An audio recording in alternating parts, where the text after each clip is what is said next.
Assalamu alaikum, everybody, and a very warm welcome to this webinar on behalf of DLA Virtual Legal Advisory and Sanafi's Other Legal Solutions. I'm delighted to present these two wonderful guest speakers that I have today with me. Both of them have already been on some of the VLA webinars in previous years. But today, of course, we'll be talking about an extremely sensitive topic. So a very warm welcome to you, Shanta Maharaj, who I've just gotten to know has a new title now, which is a specialist wellness counselor, I think. So congratulations to you, Shanta, on that wonderful title. And thank you for being with us today. And thank you, Neil Giles, for joining us all the way from the UK. Neil, you are the CEO of Traffic Analysis Hub. And I've had the pleasure of meeting you, which has been great. So thank you for joining us today. It's my pleasure.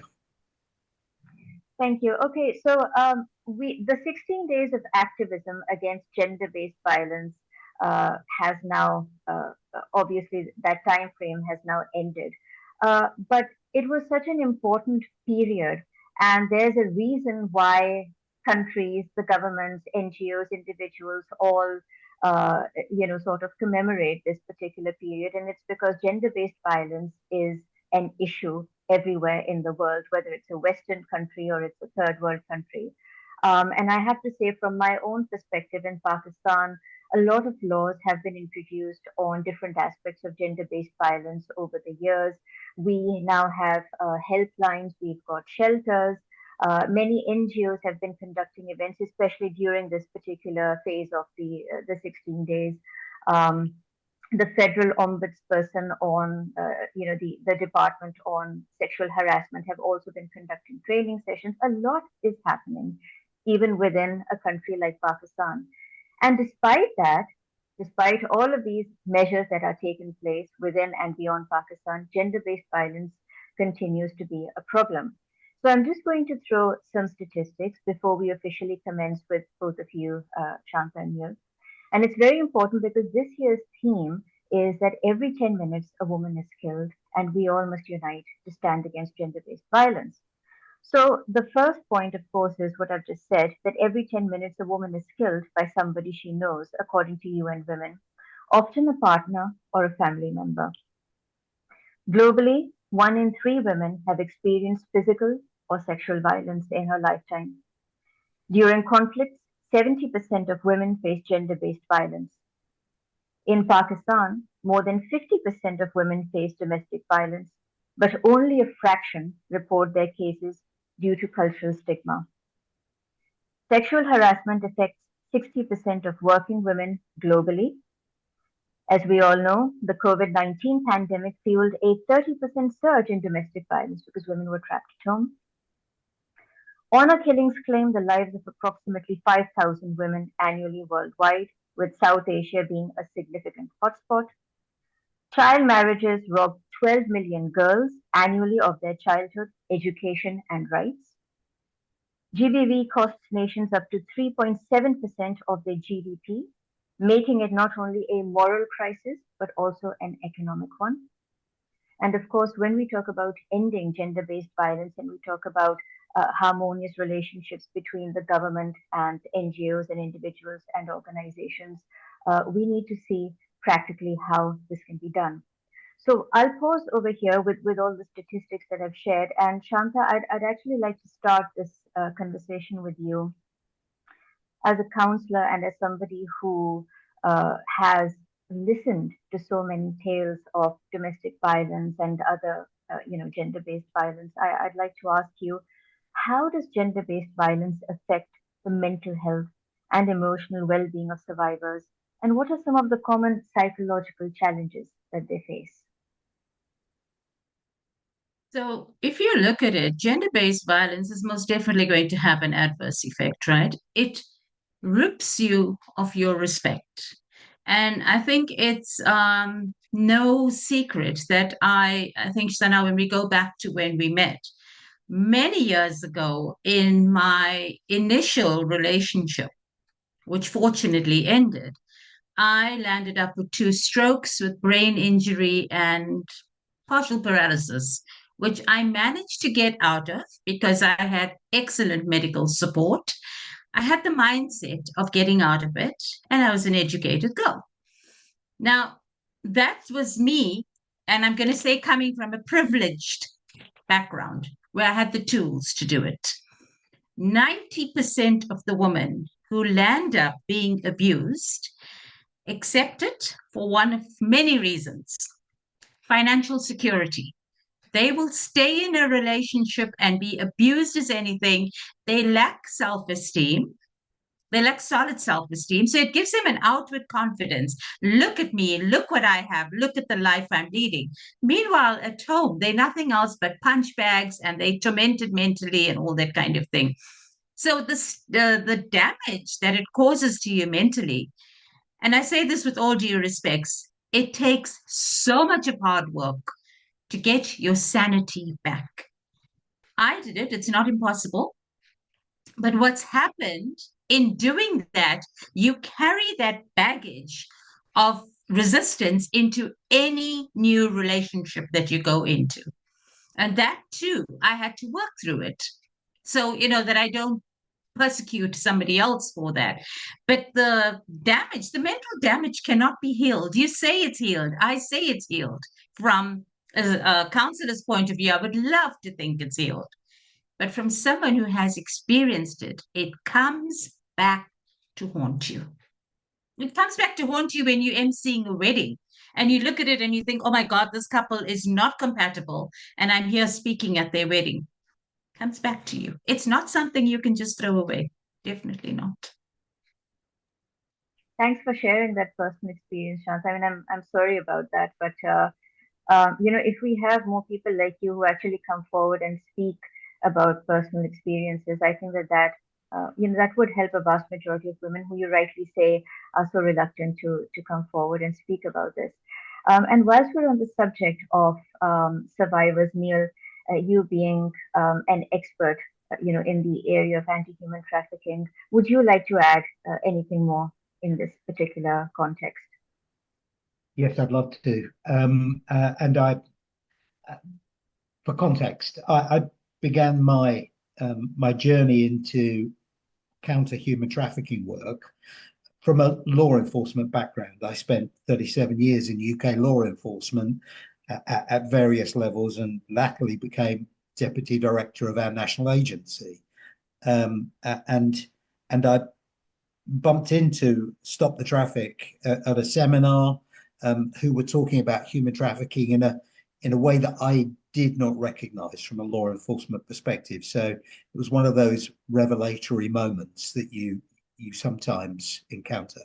And I got involved with them principally to try to bring their understanding of the scale and nature of human trafficking into our law enforcement approach.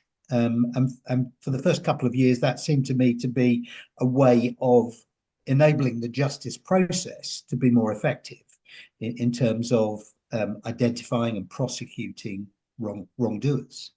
It was in 2010 that I took some time out and came out to Southwest Asia with the chief executive of Stop the Traffic, Ruth Burnley, and found myself at some point in a major city, in one of the suburbs, in a safe house, with about 15 women who were learning some new sustainment skills. They were learning to sew.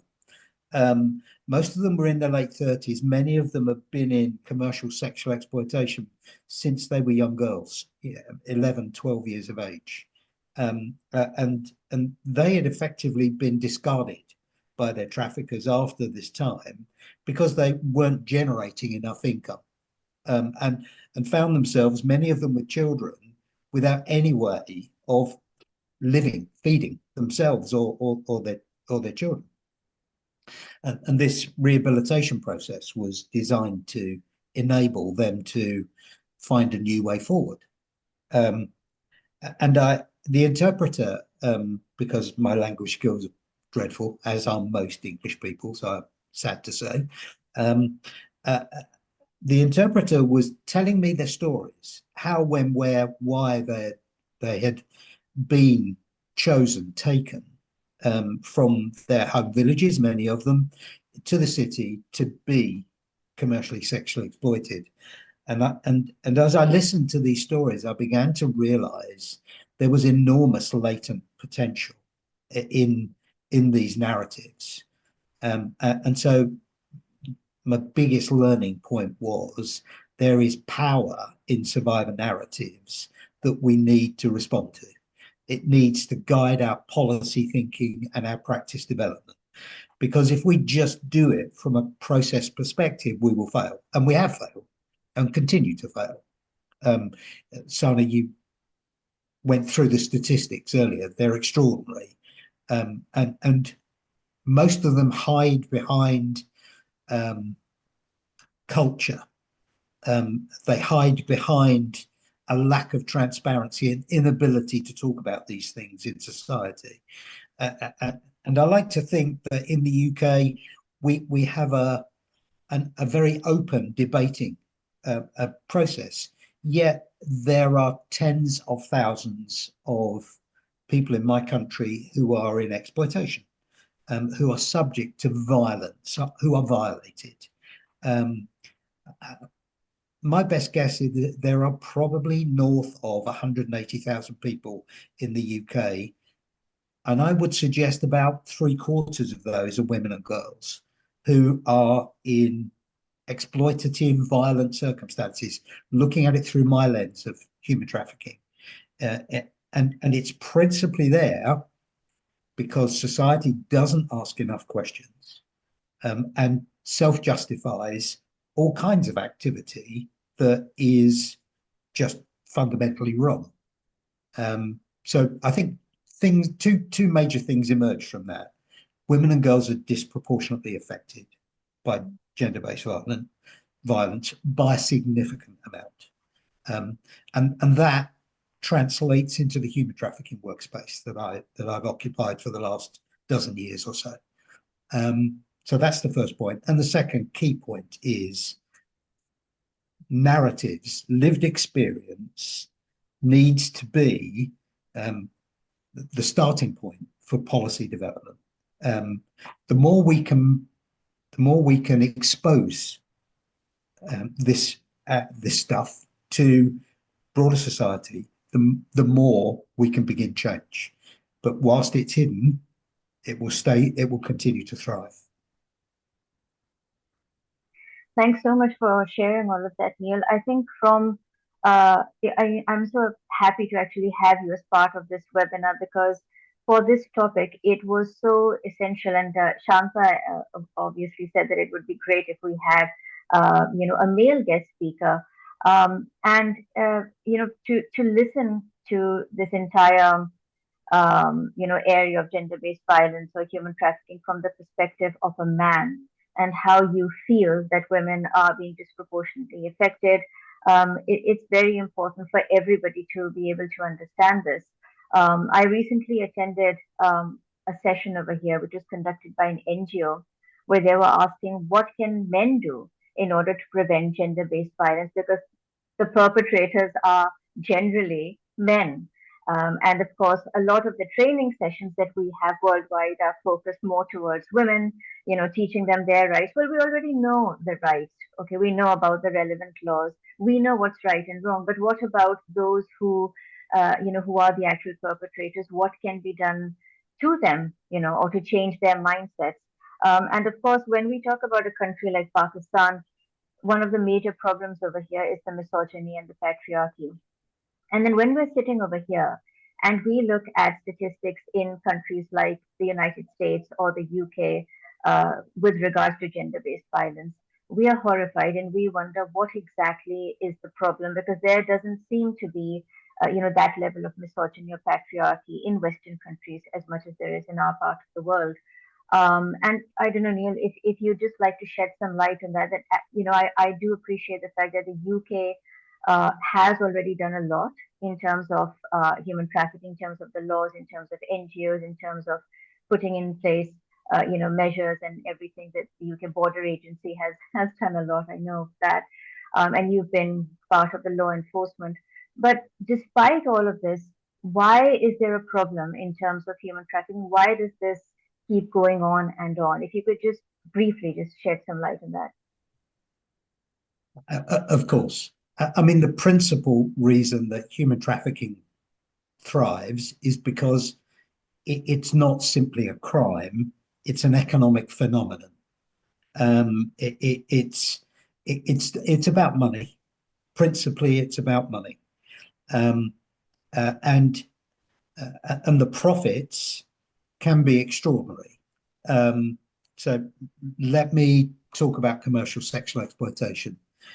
In the UK, the best research suggests that something north of 100,000 women and men sell sex commercially. Um, and the best analysis suggests that something like 65% of those are likely to be in exploitative situations. There's a proportion who choose to make their living through selling sex. And whilst many take a point on that think it's wrong, I choose not to. If you make that choice freely, it's your choice. I don't necessarily support it, but it's not my problem particularly. But 65,000 people who are generating income for somebody else, not themselves.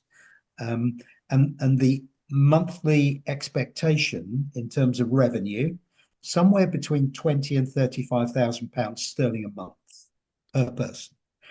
So do the math. 65,000 people generating, let's take the bottom figure, 20,000 sterling a month for their traffickers.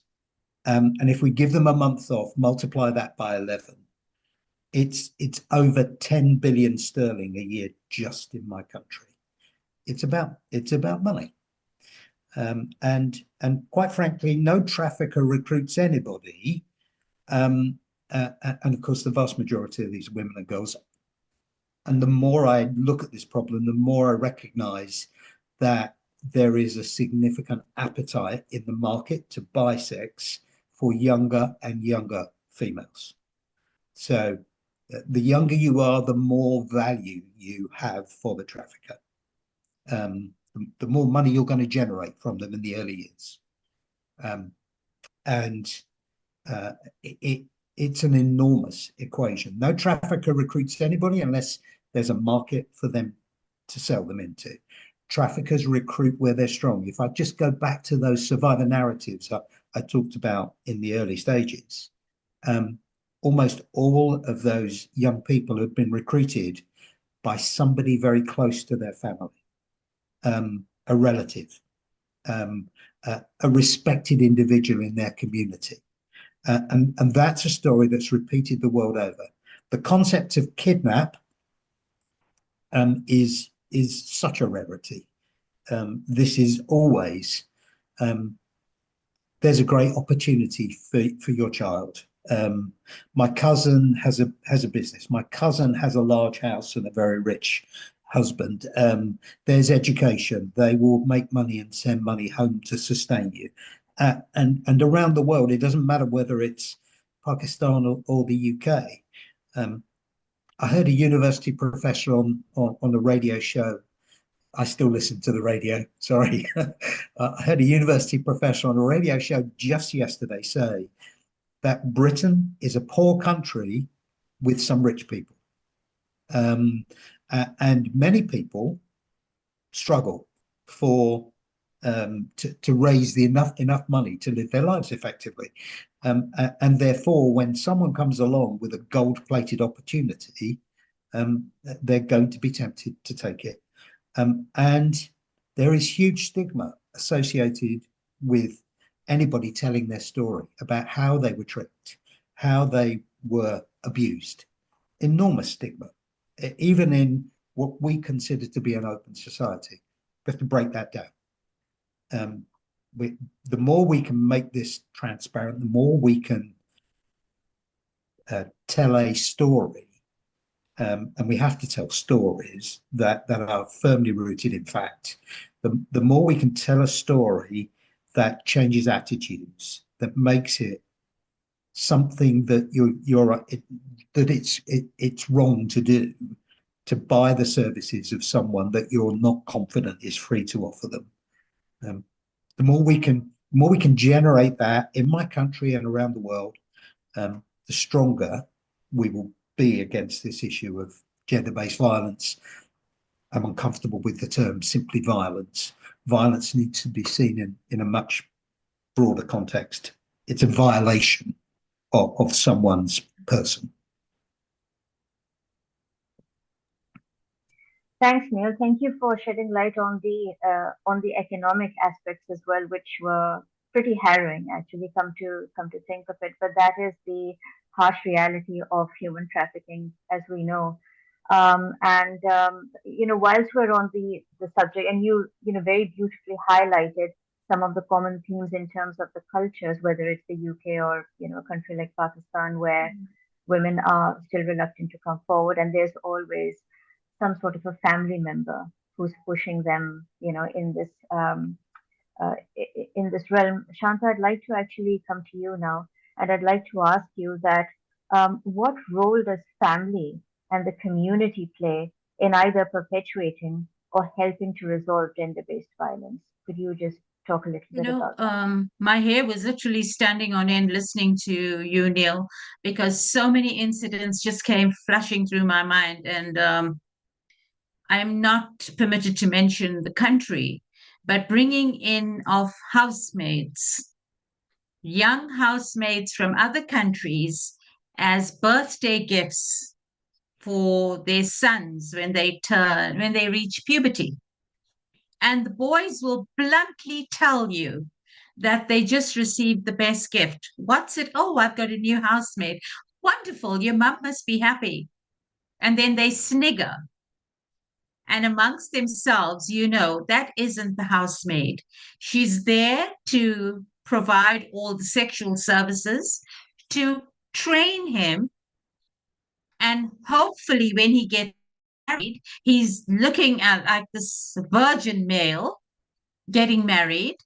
And, her life is just explored. Once she's done with one son, the other one's growing up. She's in that family service, and there's no ways she's going to get out of it. The only way she's going to get out is when they cancel her visa. And literally, lady, we've had enough of your genitals. You may go. But she's come in with the hope of work. Right, that's what happens. The other thing is there was a time when many years ago when HIV was like really a scary thing. Yes, it is still scary now. No one wants to get the disease, but now there's ways to live with it. So that gave Africa a little bit of ease because of the rate of HIV in our country. But as soon as there was treatment, etc., it was a case of test, right? You HIV negative, you're able to go. And poverty is what spurs people on. And then I go back to government. You don't look after your own people. The rich get richer, the poor get poorer, whether it's a democracy, whether it's, whatever it is happening. And then the poorest of the poor, they are placed in these situations. That's when, as you say, Neil, rich uncles come along, rich cousins of cousins of cousins come along. And that's what happens, right? But, looking at trafficking is a very, very sore point. The other thing I can't figure out with gender-based violence is molesting little children. What sick person molests a child? Where does that come from? So those are the kinds of things that really boggle my mind. What kind of thinking makes you go molest a baby? Stuff like that. So yeah, these are the things that really mess my mind up with concern. Shanta, I was going to add that, when we talk about gender-based violence, which I was doing a little while ago, and we were focusing on males as being the perpetrators, um, we often overlook the fact that in many cases, such as human trafficking, there are many female, human traffickers Yes. who, try and lure younger, more innocent naive women into this, this horrible area. And it's the same with things like genital mutilation as well. I mean, I think most of the families are the ones, with the mothers or grandmothers or whoever, who actually perform these surgeries on these little girls. Um, so when we talk about males as being allies in the fight against gender-based violence, it's not just males. I mean, it's all human beings. So would you like to, Shanta, talk a little bit about that, and then maybe we can move to Neil and he can shed light on this area. I've come across some females that if they were in prison, I would be on the other end of the bars talking to them. That's the kind of females I've come across. So for me, years ago, yes, when I was much younger, and the whole thing came up about violence was being made known, I was looking at it as male onto female. But as I progressed in life, in my career and in things like that, I realized how many dangerous females are out there. And they're not doing it, not all of them are doing it reactively. A lot of them just have that personality. They are like that, and then I must also talk about drugs and alcohol playing a role. And then the other thing is a man's financial inadequacy renders him an easy victim. Because, that normal, you marry, you provide, you protect. And in some cases, when he's unable to do it, let me tell you, there are some very certificated, I'm not going to call them educated women, because if you're educated, you wouldn't do that. Certificated, wealthy, professional women who abuse their husbands, who abuse their sons. I know of women who have abused their sons to such an extent that their sons are unable to get into relationships. And when you counsel the lad and you realize, oh my goodness, you know what? The problem is not him. This goes back to his mother. She's damaged him. And that is why he cannot relate to other women. So it's a vicious cycle, absolutely bigger than we think it is. It really is a serious issue. It is indeed. Neil, would you like to also add something regarding this, please? I think there are some interesting nuances in relation to particularly women, and I'm going to go back to commercial sexual exploitation as the kind of beginning of this conversation. There's a syndrome that we in law enforcement identified probably 40 years ago, which is called the Stockholm syndrome.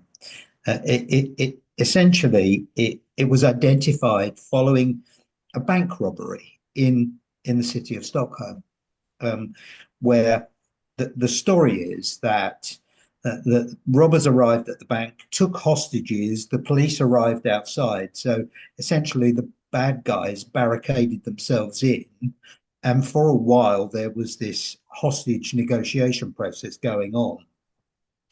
During the course of this, some of the hostages essentially psychologically changed sides and became closer to the robbers and the hostage takers, rather than operating as if they wanted to get free. They wanted the police to be effective in what they did, and they actively began to effectively run prevention of the police operation whenever they could. And it was such a phenomenon that we had to go away and think about it. And hence it lives on, that people who are taken hostage often transfer their loyalties to the hostage takers.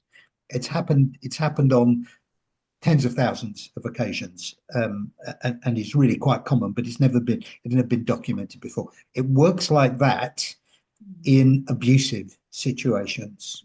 So where Shanta was talking about those maids, many of those maids will not recognize the journey that they're on until long after that they exit the process.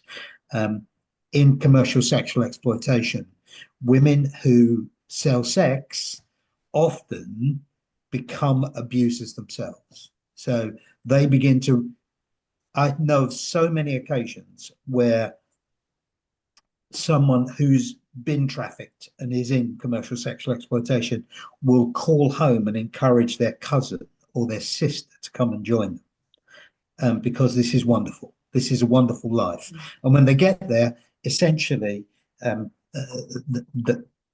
individual becomes the controller, begins to run the business for the trafficker, who takes another step into the background.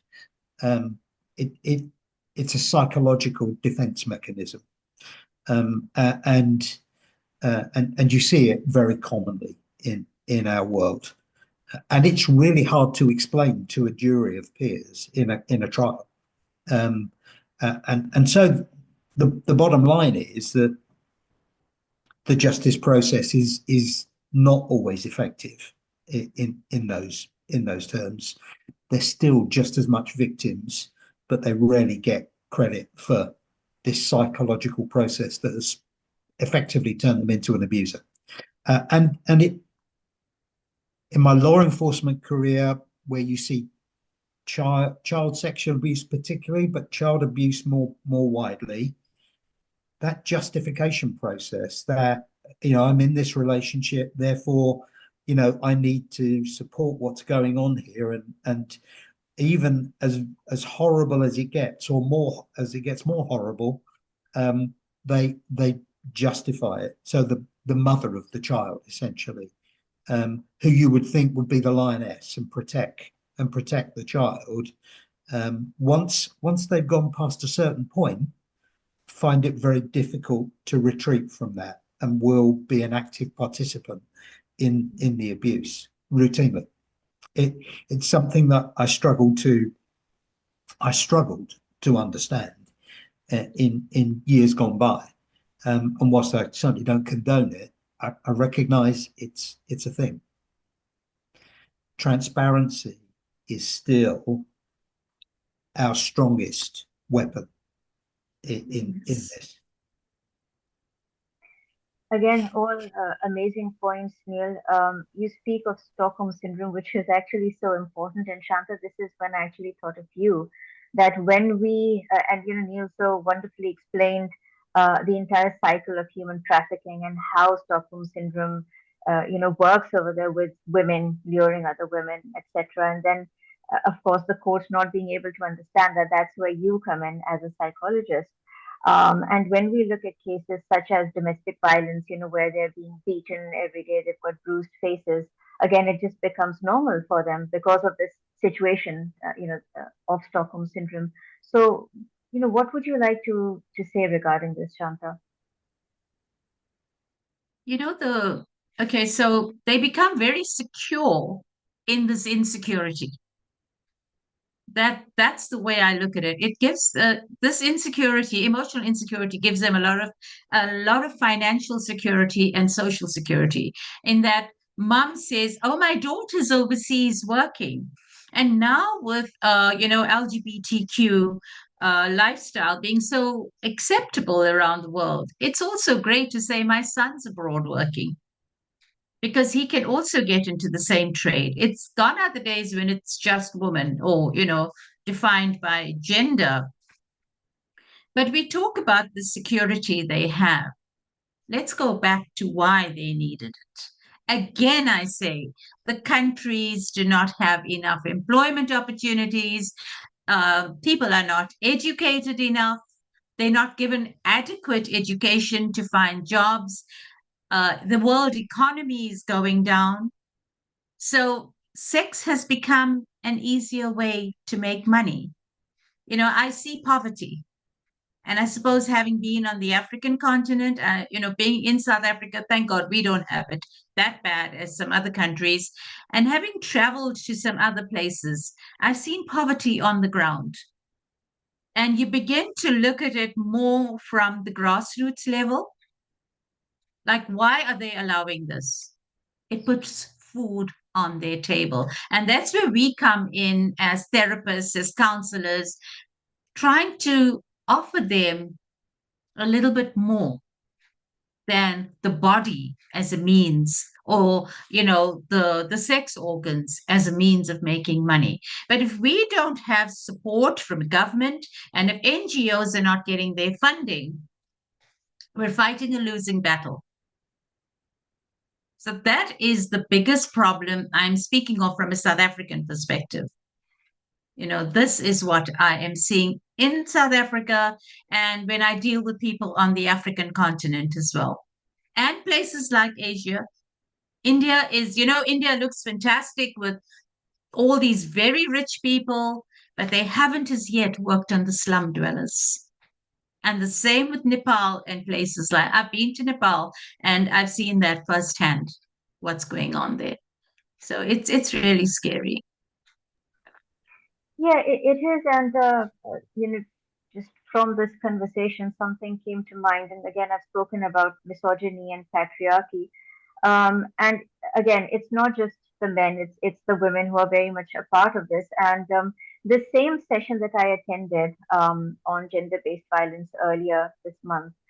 So there was one woman who made a very strange comment, and she said that uh, you know, many a times women are to blame than men, because nowadays women are becoming very, so in our language, the word nearly stays, and it means somebody who's just very sharp and, who's probably a little ahead of her time or whatever. It's normally used in a negative context. So she said women are like that.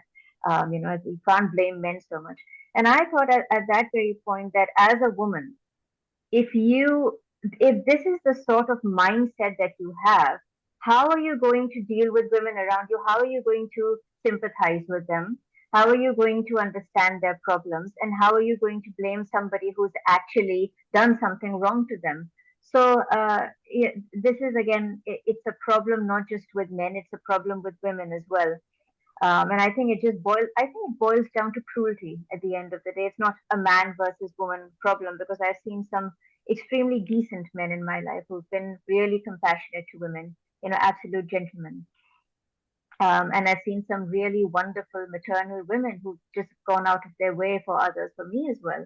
But then you come across these monsters, whether it's a man or a woman.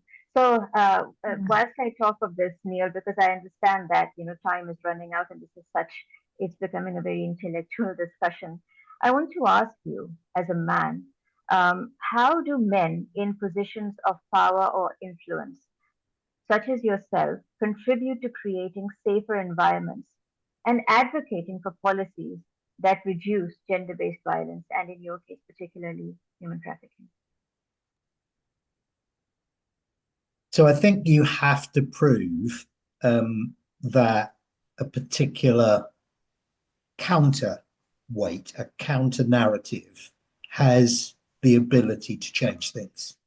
And I would say that that's not an overnight fix. Um, uh, but I think what we have discovered is that you have to stimulate various aspects of our world. We've talked about economics in a variety of ways here. The economics of a family, to just simply sustain yourself with the ability to feed, um, uh, all the way through to enormous accumulated profits that are probably developing into investment programs from those at the top of the tree. It's money's an issue. And at the moment, we have a financial services network across the world that does very nicely out of managing those transactions and those assets. Ultimately, that without that network, the world doesn't work. But of course, the profits around that are very attractive. Not just for the individual businesses, but for the nation states in which they're based. So at the top of the tree, this is a money issue. And every cent generated by human trafficking or violence, by crime, that enters the money systems of the world is money laundering. So So the financial services network that provides these services, they're a serious audience for us to be able to communicate effectively with. So I'm going to come back to the antidote for this is effective communication. I know that's a very weird and soft thing to say, because I know so many of my friends would say, lock them up, lock the bad people up. Yes, we need to lock some people up. You can't lock everybody up. Essentially, communication is the future. Look at the communication revolution that we three have witnessed in the last 15 years, let alone our lifetimes. Social media has revolutionized everybody's ability to both communicate with others and consume material. And influencers around the world, it's a term that makes me smile, but they have enormous audiences who hang on their every word. We need the world to hang on our every word. And those words need to be derived from lived experience. And the cleverest communicators that persuade me to buy a certain product when I wouldn't normally consider it, those are the people we need working with us. They need to package this lived experience narrative in such a way that it begins to make this issue so transparent that people question one another. That maid that you've got in your house, tell me about that. That I can see, we're meeting for a coffee, but you're arranging to meet someone later, and that looks like it's, what's that about? We need to ask each other more questions, and we need to stimulate that process.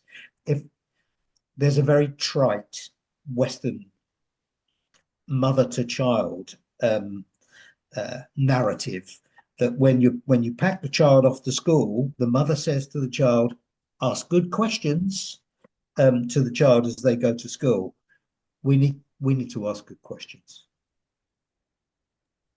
I think we need more good people like you, Neil, because normally people tend to turn a blind eye and a deaf ear to what's happening in front of them, whether you're a man or a woman. They think, let's not get involved in this. Let's not even ask a question, because if we do, and if we get an answer that, we would not want to get involved in it. So, I think that this is, everybody needs to be a good Samaritan. Everybody needs to get involved in this, and, you know, and if not, then this is just going to continue. And so obviously we're now reaching the end of the webinar. Of course, we could go on, but I don't want to ruin your afternoons. I know better things to do as well. So I'm just going to ask both of you this: that these 16 days of activism, that all of the countries follow, and during these 16 days we have some lavish events. We have some lavish dinners which are kept for gender-based violence. Although during those events, people are talking about other things, enjoying the food, and then we've got some training sessions where, the moment the session is over, we take the certificates and we walk out, and again we forget about whatever we've just discussed, and other things happen. So I'd like both of you to actually just talk a little bit about this. That what takeaways should we, take from these 16 days, and what more can governments, NGOs, individuals, organizations do to, to stop this? 16 days are obviously not enough. And most of these charities and most of these events that are taking place are for publicity. We know when we put a post on LinkedIn or Facebook, most of the time, not always, but most of the time, it can be for publicity. So, what more needs to be done? I would say empower children. Because if we're looking at the future, empower our children to stand up against this. Tell our children or show them how important it is to be self sufficient, to do certain things that are going to ensure you stability. And, it might sound quite strange, but teach them entrepreneurial skills so they never have to sell their bodies as a skill. Teach them beyond that. Then the one thing that concerns me, Neil mentioned mother to child. There's another mother to child thing that went on. And I found this when I was in the Middle East, and I had the privilege of engaging with the locals to quite an extent there. The older women in the families say to the younger ones who are being abused, we did our time. It's now your time. And those very older women join their sons in law in persecuting the daughters and the daughters in law. And it's a case of you never deny your husband sex.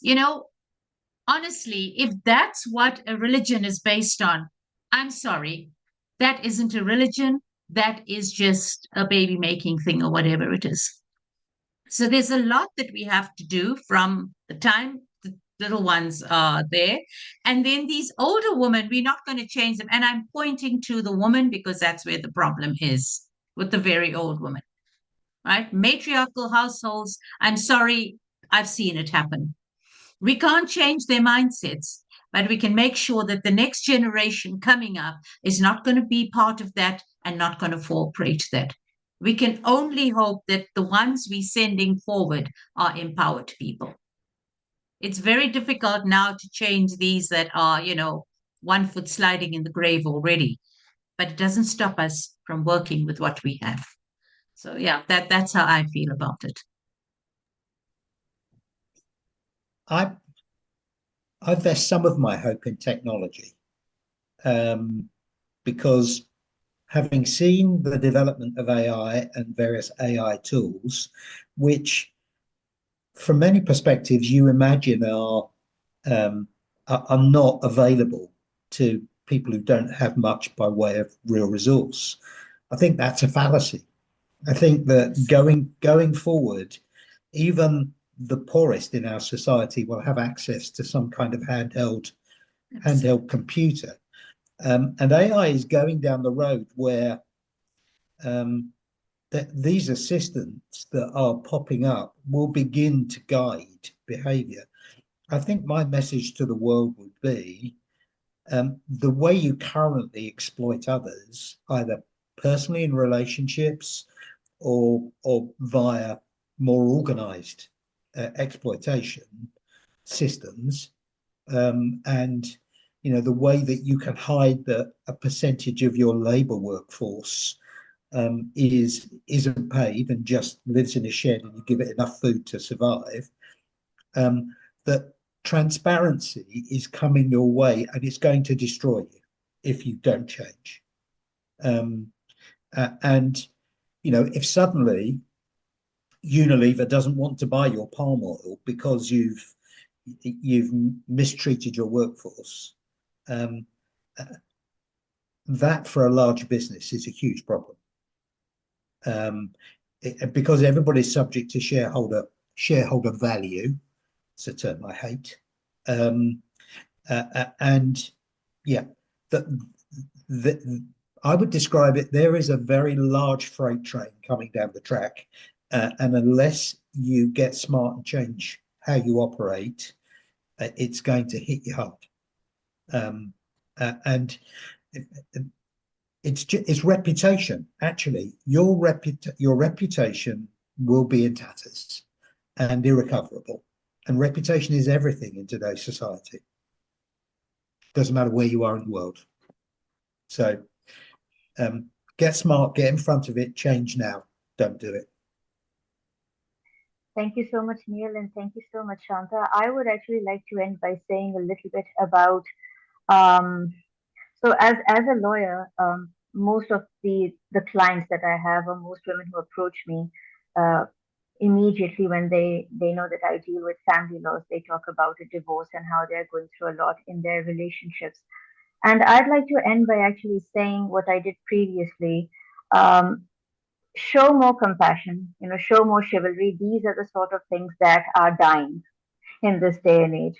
And I'm saying this to everybody, whether you're a man or a woman, because I see uh, people without manners, without etiquettes, without morality, without sympathy. Again, whether you're a man or a woman, and you need to have a lot more of this.